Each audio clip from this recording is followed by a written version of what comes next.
folks. Welcome to the Premier Fantasy Podcast. I'm Tito, Jeff Fedoff, joining you again. We get ready for Week 3 in the NFL season. This is part of the Press Play Podcast Network. Thank you for tuning in. Please make sure you like, listen, subscribe, wherever you get your podcasts. It's the Premier Fantasy Podcast. And we've already got one game in the books this week. The Carolina Panthers took on Houston on Thursday. Huge injury news there as Christian McCaffrey is sidelined with a hamstring injury, and all we're hearing is he'll probably miss a few games. So nothing definitive on that one. Chuba Hubbard stands to be the one to gain the most from that situation.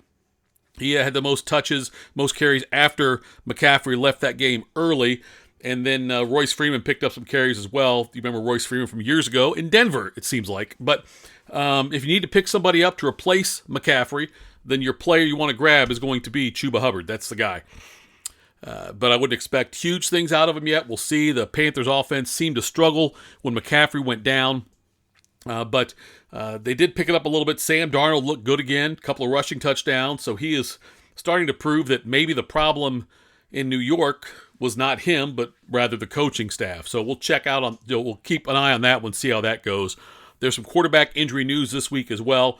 Ben Roethlisberger for Pittsburgh taking on the Bengals. He is questionable. I expect him to play. It sounds like he will play. Carson Wentz for Indianapolis. Interesting with him. It came out and said he had 2 sprained ankles. So he had both his ankles sprained, but then he is now starting to ramp up. He might be able to play this week as well. Tua Tagovailoa, he is out, and Jacoby Brissett will get the ball there. In that game for Miami, they take on the Raiders. Raiders might be a sneaky play as far as the defense goes. I was saying the Titans will be a sneaky play against Indy, but if Wentz plays, that could certainly impact that. So keep an eye on that. As far as running backs for this week, Derrick Henry might have another decent game for Tennessee against Indianapolis. I'm still not sold on him yet for the season. I know he had a big game last week against Seattle, 180 yards, 3 touchdowns. I was one who certainly went into the season. I wasn't targeting Derrick Henry, and now if he fell far enough, I would grab him. But for the most part, I was not grabbing Derrick Henry in most of my leagues. He is going to have some big games. I do believe that. But I think by and large, you're going to be disappointed in the production of Derrick Henry compared to what he did last year. This is a big week for Saquon Barkley. The Giants take on the Falcons, and Saquon Barkley's had the extra rest. There's a lot of publicity going on with him having this will be his breakout week for the season. Could be true. If you got Saquon, you're playing no matter what. But if you can acquire him in a trade, by all means, I would inquire on that and try to buy low on someone like him. I'm not panicking about Antonio Gibson yet. I think Gibson still will have a prominent role in the passing game. I know J.D. McKissic's been good for Washington. I'm not worried about Gibson yet. I am keeping an eye on that one. Someone I am worried about is Zeke Elliott. He came into camp supposedly in this fantastic shape. What he weighed as like a freshman or something, or sophomore at Ohio State. Looked great. But Zeke has not produced the way I thought he would so far, coupled with the fact you got Tony Pollard, who's looked really, really good in his limited action. And Pollard's role, I don't see it getting any less than what it is right now. I think you're going to see maybe a 60-40 split in favor of Zeke as far as carries go. Zeke is a better pass protector than Pollard is, but you cannot dispute the fact that Pollard's going to have a role in this offense. A running back I am worried about, James Robinson for Jacksonville. Again, getting underutilized, I think, by the Jags. This week they've got another tough matchup. They go against Arizona. Arizona's defense is going to make plays against Jacksonville, going to force Jacksonville to throw the ball and take away that running game early, I think. So I anticipate another tough week for James Robinson in a 10-team league, whereas when the season started, I would have told you he's an RB1.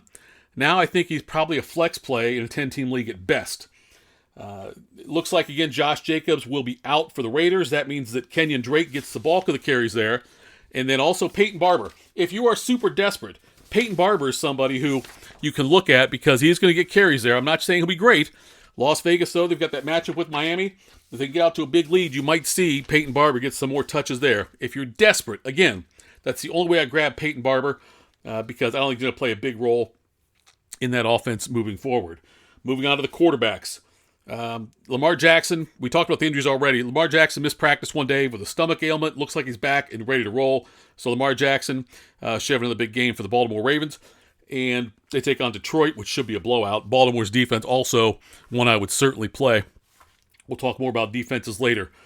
Tom Brady and Matthew Stafford square off in the late afternoon national game on CBS. That should be a great game there. and expect big numbers from both guys. I know that Brady's missing a receiver. We'll talk about that in a little bit. But both guys should have big games, I think. It's going to be a shootout. Tampa Bay's missing a couple of guys on defense, which would help Stafford out. Darrell Henderson for the Rams is questionable. If he does not play or if he's limited, Sonny Michel will get the carries there, but don't expect a big game out of Sonny Michel. He might get a lot of touches, and again, if you're desperate, you can grab him, but I don't expect a huge fantasy game from Sonny Michel. Other quarterbacks. Jalen Hurts should have a great matchup against Dallas. I was somebody who coming into the season was not a big believer in Jalen Hurts. I thought he got way too much publicity and way too much love in fantasy drafts.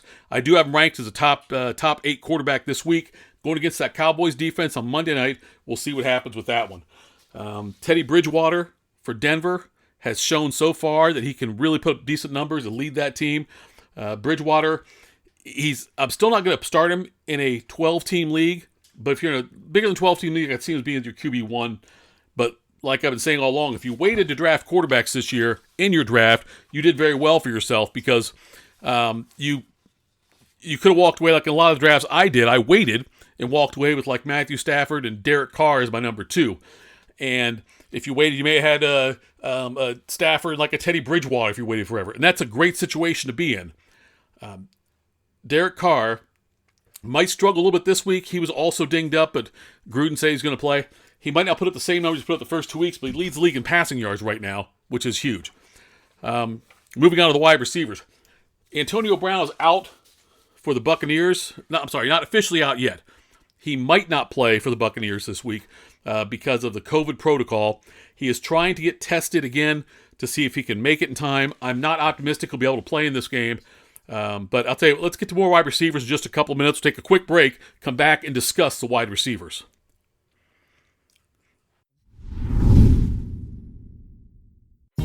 Hello, Brooks here with the Books with Brooks monthly book club podcast. We read one book a month, and then we talk about it. Books like Stephen King's The Shining or Where the Crawdads Sing by Delia Owens.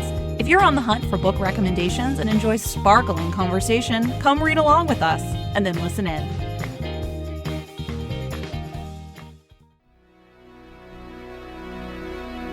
Hey everybody, it's Sam Amico from Cavs on the Break NBA podcast. Be sure to give us a listen for all your Cleveland Cavaliers recaps, analysis, breakdowns, draft talk, free agency. The list goes on and on. Give us a listen, Cavs on the Break NBA podcast.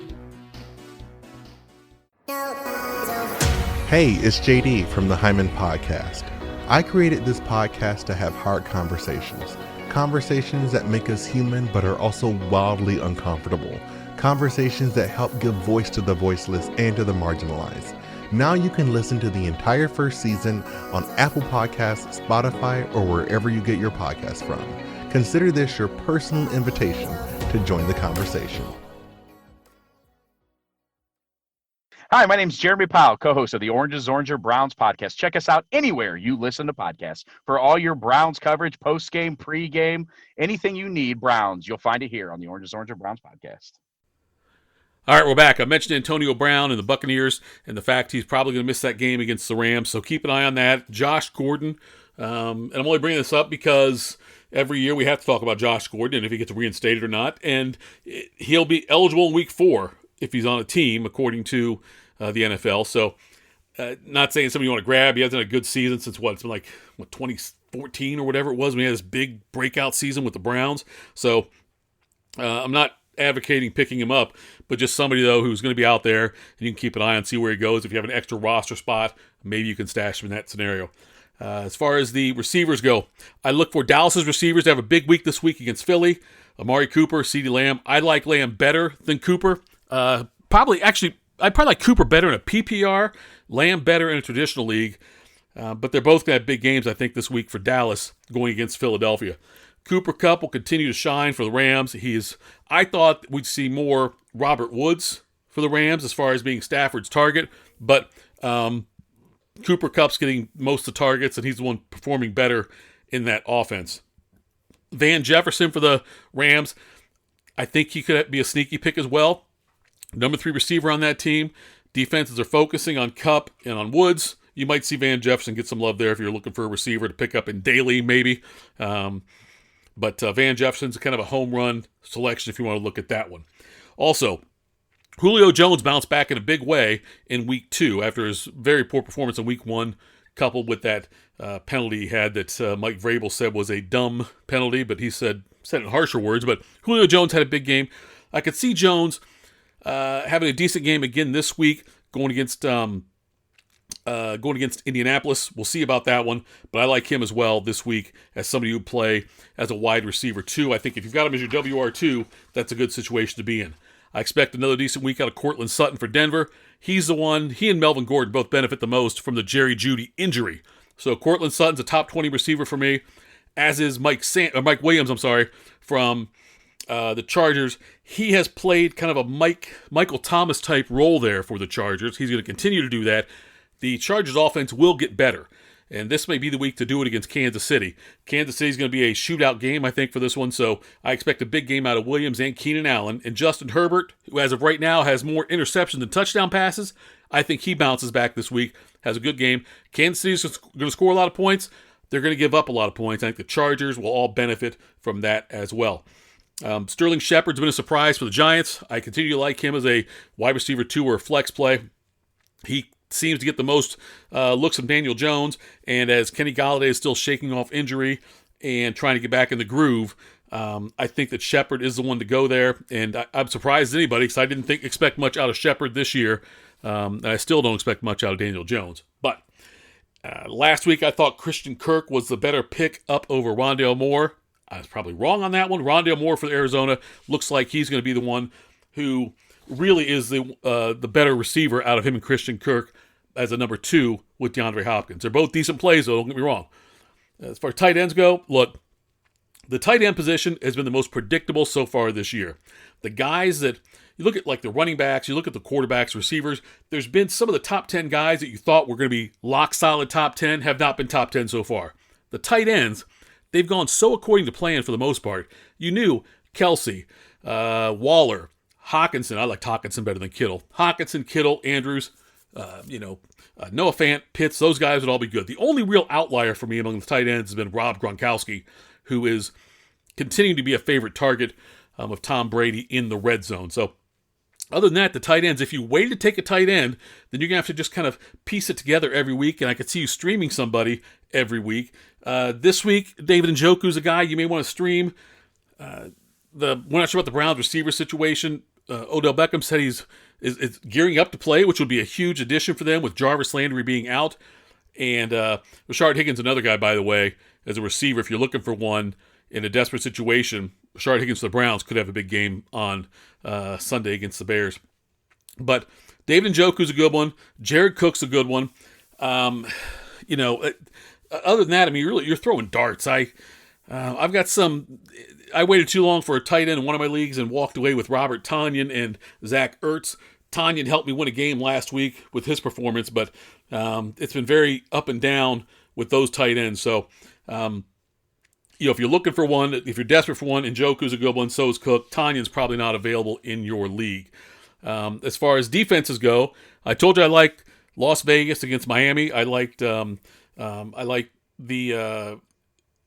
the Jacksonville situation, I like Arizona's defense going against a rookie quarterback. Those are good ones to grab right there if they're available in your league.